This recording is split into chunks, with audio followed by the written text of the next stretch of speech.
Salut à toutes et à tous et bienvenue dans cette nouvelle émission de la semaine 10. J'espère que vous avez passé une très bonne semaine, que tout le monde va bien.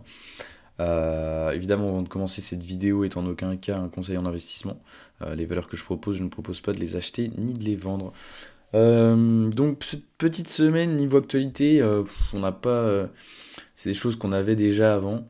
On a eu notamment l'inflation. Moi, j'ai retenu l'inflation suisse, par exemple, qui était au-dessus des attentes. Bon, avec une inflation française et allemande plus haut que prévu, fallait s'en douter. On a eu deux interventions de Powell, pardon, lundi et mardi. Donc, il nous expliquait que évidemment l'inflation était toujours aussi haute, que le marché du travail tenait bien, donc que logiquement les taux d'intérêt vont continuer d'augmenter jusqu'à ce que l'inflation baisse de 2%. Il a d'ailleurs rappelé que l'objectif de la Fed était une inflation à 2%. Donc les marchés ont un peu dévissé cette semaine, mais ça reste un peu boule quand même. On voit qu'il y a des gros rachats quand même sur les indices. Et j'ai mis récession évidemment parce que comme la Suède, l'Europe va pas manquer la récession. On a vu un PIB en dessous des attentes, un PIB européen. Donc logiquement, bon, on devrait avoir une récession européenne.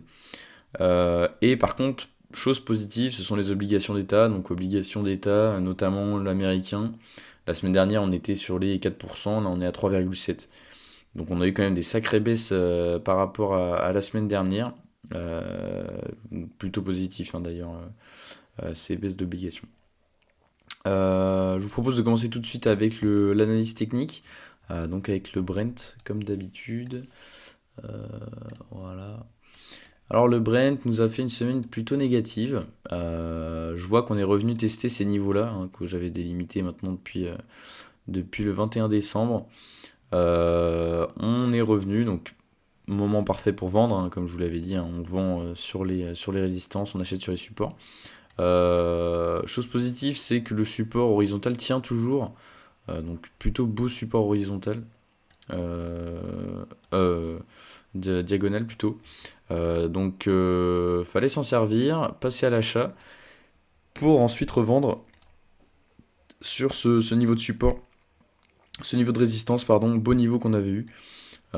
Attention par la suite à la M200 qui va dégringoler. Voilà, moi de toute façon le Brent est voué à la baisse. Ce support diagonal est plutôt propre. Donc attention à ce support oblique qui est très intéressant et on vend sur les résistances, hein, chose que je vous répète depuis des semaines. Euro-dollar. Alors euro-dollar, j'ai pas trop regardé. On a enclenché un rebond sur l'euro-dollar. On est revenu tester cette zone-là. Voilà. Et on repart. On a fait une méchante mèche qui n'est pas terrible, qui est généralement plutôt négatif hein, d'ailleurs. Mais on est en train d'enclencher un petit rebond. Donc on voit que je vois personnellement qu'il y a un petit support qui se crée hein, à court terme ici. Une petite résistance du moins. Voilà. Donc attention.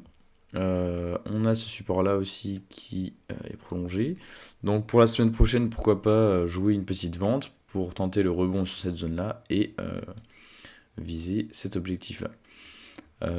Sinon, espérons que ce rebond continue, qu'on a eu juste une petite consolidation pardon, et qu'on va parvenir tester des niveaux encore plus bas que les 0,95, ce qui serait très négatif pour l'Europe, et bien évidemment. Donc à surveiller ces supports et ces résistances la semaine prochaine. On a les crypto-monnaies qui ont un peu dévissé, j'ai vu ça hier soir. Ils ont carrément dévissé. Chose positive, par contre, c'est qu'on s'approche de cette belle oblique qu'on avait tracée au tout début de ce gros mouvement. Donc plutôt positif. Ce qui est plutôt positif aussi, c'est que la MM200 a servi de support. Hein, on le voit bien à l'étendue de cette mèche-là. On peut tabler pourquoi pas la semaine prochaine sur un rebond technique, voilà, visant par exemple ces petits niveaux de support qu'on avait eu ici notamment, donc c'est-à-dire ceux-là.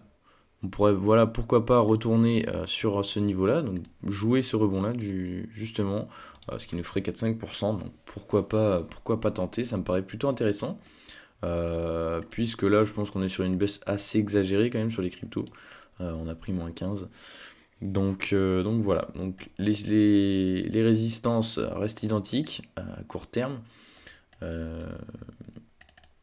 voilà, ça reste les mêmes. Mais je suis plutôt positif pour re-rentrer à l'achat. Donc notamment cette oblique-là. Si la M200 ne tient pas, l'oblique me paraît très très pertinente. Donc, donc on va voir ça par la suite. Donc plutôt pas mal. L'avantage avec la baisse qu'on a eue la semaine dernière, enfin cette semaine, c'est qu'on a de beaux points d'entrée, je trouve, sur les actifs, notamment les crypto-monnaies. On a quelques belles comme l'Ethereum. On a aussi beaucoup d'actions, notamment que je vais vous montrer tout à l'heure. Je trouve ça assez pertinent. Alors le CAC, cette semaine, a fait un nouveau record hein, d'ailleurs. Nouveau record, donc plutôt cool. Juste, voilà, nouveau plus haut, 7401. Donc par contre, chose négative, c'est que ça ressemble à un triple sommet. Donc voilà. Donc attention. Toujours vendeur, vaut mieux être vendeur sur ces niveaux-là, hein, clairement. Euh, et donc là, on a dévissé. Je sais pas trop les news parce que c'est vrai que fin de semaine, j'ai pas trop suivi. Mais ouais, ça a dévissé grave vendredi. De plus, le CAC ouvre à -1 lundi par rapport au futur. Alors, donc il se pourrait qu'on revienne s'appuyer sur ce support-là. Donc attention. Acheter sur support, bien évidemment. Acheter sur support bien évidemment. Ce gap ici a été comblé, positif. Par contre, on vient de casser la MM10 et la MM20. Donc attention. Par contre, pas la même erreur que qu'il y a 2 semaines. Donc on avait eu cette grosse baisse d'un 80, il me semble, 1,78. Et dès la semaine d'après, c'est reparti à la hausse. Donc attention aussi à ce scénario-là, qui pourrait être envisageable, hein, pourquoi pas. Donc voilà. Donc semaine prochaine, je serai limite plus à l'achat, étant donné que le CAC va ouvrir à -1. Je serai plus à l'achat, personnellement, en day trading et en trading. Donc ouais, en day trading. Donc voilà. Je serai plus à l'achat sur 1 ou 2 journées, avec des stops assez courts évidemment. Mais ce serait bien effectivement que le CAC baisse un peu quand même, parce que là c'est un peu un excès aussi quand même. Ce serait bien qu'on aille chercher ces niveaux-là, qui sont pas débiles. Voilà, ceux-là, là. Ce serait intéressant, une petite congestion pour après repartir. Pourquoi pas. Mais donc voilà. Alors, et le DAX. Notre ami le DAX qui a pris cher lui aussi, hein. Qui a pris cher, qui est venu combler son gap. Mais qui paraît. C'est vrai qu'il a pris moins cher quand même que le CAC. On est venu s'asseoir sur une petite résistance, ouais, mais bon, sur un petit support. Ouais, pas grand chose, j'ai trouvé, je trouve. Donc le DAX qui a moins dévissé quand même, qui est plutôt en bonne posture. À savoir que le DAX, pareil, hein, ouvre à -1 la semaine prochaine. Donc -1, on sera sur ces niveaux de support. Donc encore une fois, pourquoi pas passer à l'achat lundi. Je trouverais pas ça débile. Donc pourquoi pas passer à l'achat lundi sur ces niveaux de support. Ça me paraît plutôt pertinent, encore une fois en trading. On va passer aux actions. Une action que j'aime bien, donc CGG. Donc CGG, hein, je vous le rappelle, on a vu cette grosse remontée, rachat de VAD. Et je vous avais dit la semaine dernière ou il y a 2 semaines, vendez sur ces niveaux-là et essayez de racheter sur ceux-là. Là, on a cassé ce niveau-là. Et moi, je pense en acheter la semaine prochaine, puisque on s'est arrêté sur la MM10. Et je pense qu'on peut repartir sur ces niveaux-là. Donc ça ferait un potentiel assez sympa, ma foi. Ouais, de 10%, quoi. Donc je pense passer à l'achat sur CGG. Ça me paraît assez intéressant, étant donné qu'on a ces petits supports à court terme qui ont été touchés. Donc CGG plutôt intéressant. Moi j'ai envie de passer à l'achat dessus. Donc je pense que je vais en acheter la semaine prochaine. pour viser voilà, ces niveaux-là. Donc, on va suivre ça, mais ouais, je pense qu'elle est très bien orientée, c'est GG, et que elle a pas fini son run. Donc ouais, c'est GG intéressant à regarder. JC Deco, je vous la remets parce que cette semaine elle a pris cher et je sais plus ce que je vous avais montré. Oui, je vous avais dit, oui, c'est ça JC Deco. On était dans ce canal baissier. Alors attendez, on va repasser en semaine. C'est vrai qu'on a ce gros canal baissier, enfin biseau descendant, on va dire. Donc ça baissait. Et je vous avais dit, on avait eu un fort rebond et on aurait pu avoir, on aurait pu casser cette résistance oblique. Euh, et donc on aurait pu potentiellement aller sur des niveaux beaucoup plus hauts.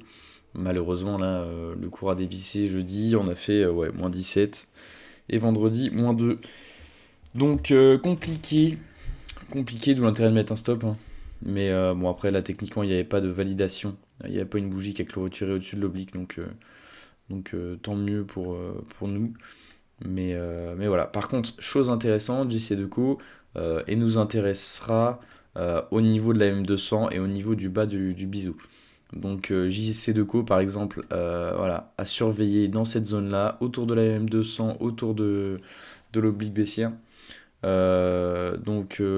ça me paraît très intéressant. Donc notamment à partir de 17-20 on va dire, 17-10, entre 17-10 et 16-40, le cours est très très intéressant pour moi.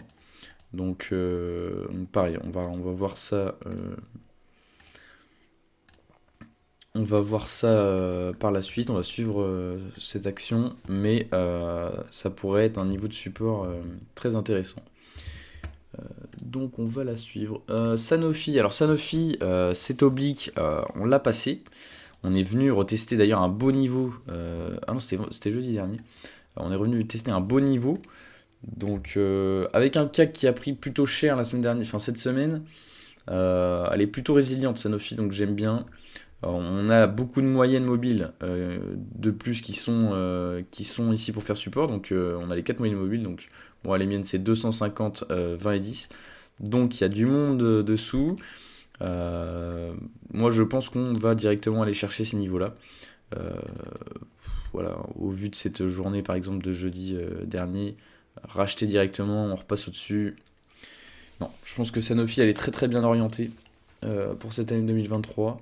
Donc voilà, très positif sur Sanofi. Amoeba, alors Amoeba, je vous avais dit, c'est une action que j'aime beaucoup. Fondamentalement, c'est sympa. Chose négative que j'aime pas trop là avec Amoeba, c'est qu'il nous fait des méchantes mèches. Bon, on a l'habitude, hein, je vous avais déjà montré à l'image de celle-là. Pas terrible. Par exemple, à l'image de vendredi, on a un peu de volume, on a 700 000 euros d'échangés, donc c'est pas que c'est pas rien, hein, ça vaut que 30 millions, donc c'est pas rien.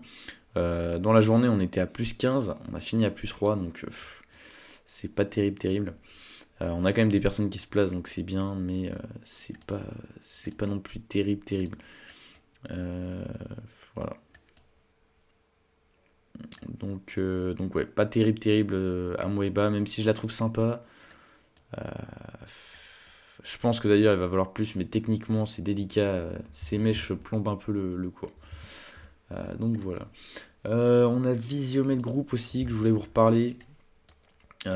Puisqu'on avait cassé ces niveaux-là. Enfin, on l'avait recassé, puis là, on l'a cassé franchement, quoi. Alors, on est revenu quand même s'appuyer dessus et puis on est reparti. Euh, mais je trouve que le cours manque de force, les volumes sont en nette diminution. Donc c'est pas terrible. Euh, Il y a beaucoup de facteurs techniques qui font qu'elle me paraît beaucoup moins intéressante. Donc pourquoi pas ouais, racheter une petite partie là-dessus sur ce niveau-là. Mais ouais, ça me paraît assez compliqué sur Visiomed. Et on a Neoen. Alors Neoen, moi je voulais en acheter. Attendez, je vais vous montrer Neoen. Je l'ai pas. Neoen, je voulais en acheter sur un beau support. Puisque quand on regarde le long terme, voilà. Quand on regarde le long terme, on a un beau support qui se dessine. Voilà, c'était celui-là. Donc on avait un beau support long terme quand même qui avait été touché 2 fois, qu'on aurait pu mettre à profit début de semaine en fait. Et, Et bah, on a eu une grosse baisse.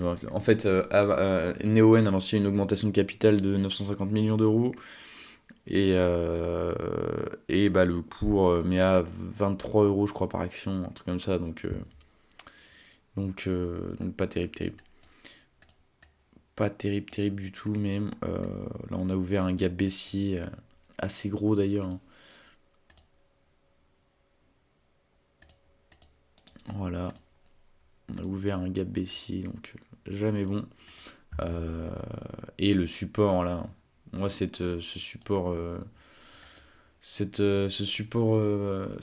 oblique, moi, me paraissait très très intéressant, mais il a été cassé, donc d'où l'intérêt de mettre des stops, hein, d'ailleurs, hein. À l'image aussi de Euroapi qu'on a eu cette semaine. Vaut mieux mettre des stops parce que là, vous aurez gardé l'action, vous serez déjà à moins 11. Donc voilà. Donc rien à faire sur Neoen pour l'instant. Et je vous ai mis évidemment mes trois actions que j'aime bien, donc CrossJect, SpinGuard et Atos, puisqu'on est sur des niveaux sympathiques.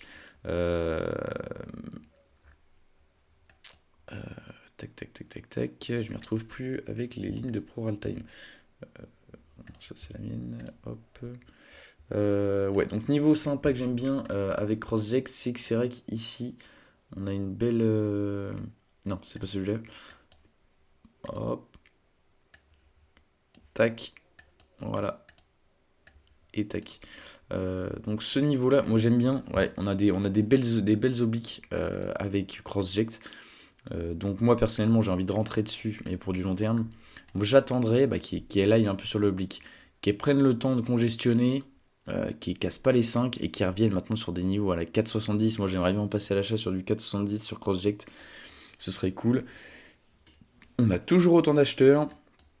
Ce petit niveau là a été testé 1, 2, 3, 4 fois, a été payé 4 fois. Donc bah, plutôt très positif hein, sur CrossJect. Mais ouais, si vous en voulez, bah, moi ce serait sur le niveau 4,70 que je vais en racheter, je pense. Au vu du cours, elle veut pas descendre quoi. Donc ce serait bien. On a Atos aussi qui a fait une belle performance cette semaine, puisqu'on a eu une grosse hausse, ouais, c'était lundi. On a eu plus 7. Grosse hausse. Et moi, ce que j'attends avec Atos, c'est notamment. C'est notamment. Tac, tac, tac. Il y a une oblique que j'ai tracée sur. Ouais, après, non, c'est pas terrible, terrible. Ouais, ce serait plus celle-là, quoi. Ouais, ce serait plus celle-là. Donc, ouais, c'est plus celle-ci. Donc, moi, Atos, ouais. Support oblique assez intéressant hein, pour moi, parce que là, c'est vrai qu'elle monte vachement. Elle est très, très énervée, Atos. De plus, on a cassé ce niveau-là que je vous avais dit qui était plutôt intéressant, du coup les 15. Ce serait cool qu'on soit qu'on rebondisse, mais étant donné la conjoncture, vaudrait mieux que ça consolide très naturellement pour après repartir sur ce support. Donc moi, ce support-là, je le mettrai à profit, personnellement. Donc je le trouve très intéressant pour aller viser après les objectifs, hein, je vous les ai dit. Après, ils sont beaucoup plus hauts maintenant, mais notamment jusqu'à ce gap-là. Voilà, ici. Voilà, ce niveau-là, ce serait mon futur objectif. Juste avant, donc là, 20,82, ouais, c'est ça. Donc là, ça laisserait pareil, pas mal de potentiel, mine de rien, hein. On serait sur du 40% encore sur Atos, ce qui n'est pas du tout déconnant, hein. Moi, à la fin d'année, je vise 30, pour rappel, donc voilà. Donc ouais, support à mettre à profit. Et on a la spin guard qui m'intéresse puisque moi j'ai aucune bille dedans, mais je la trouve très très sympa. Par contre, cette semaine, on a eu des hauts, des baisses assez conséquentes et des mèches rachetées, mais pas très très cool. Euh, donc à voir. À voir, à voir. Moi, le truc que je trouve sympa sur SpinGuard, c'est déjà ce niveau horizontal sympa. Et c'est ce support oblique qui pourra être mis à profit puisque depuis de longs, depuis de longues semaines, il a été mis à profit. Donc SpinGuard, pareil, très très intéressante sur ces niveaux-là pour ensuite casser pulvériser cette résistance. À savoir que mon premier objectif était 1 euro et le deuxième était 1,18. Donc ce qui ferait un petit potentiel sympa quand même. Un petit 30% sur SpinGuard. Donc ça pourrait être sympa. Ouais, spin guard à suivre, ouais. Athos cross-jack sur ces belles, ces beaux supports obliques très très intéressants. Écoutez, j'espère que sur ce, la vidéo vous aura plu. Je vous souhaite un très bon week-end et puis une bonne semaine. Allez, salut!